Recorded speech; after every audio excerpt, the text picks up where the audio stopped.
हनै आदामोनहा लोगोफोर ए सेमोननि बायदि बावखुंग्रि हाजोआव देग्लायबो गाखोहैलालाय नामा आदामोनहा? गाखोहैयाबा माथो गोदान बोसोरनि दुखु दाहाफोरखौ ज्राब बावगारजोबनानै गोदान बोसोरनि गोदान मिजिङै गोथार गोसोजों बै बावखुंग्रिनि हाजो थिखिनियाव गाखोनानै अख्रां दांहैनि थ' लोगोफोर ज'नो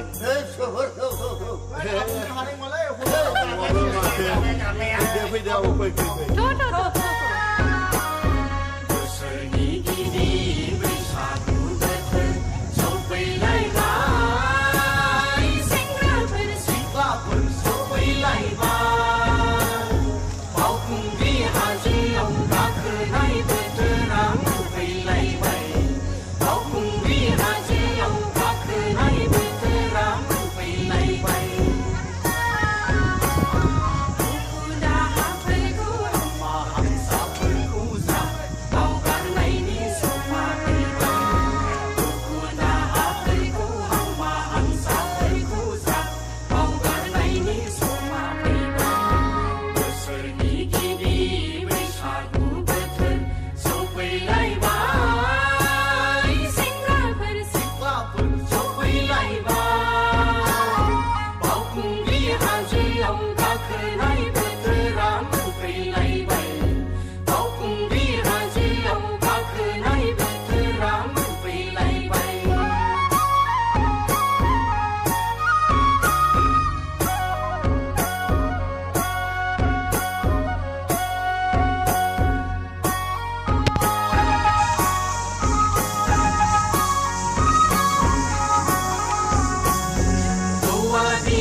Ơi,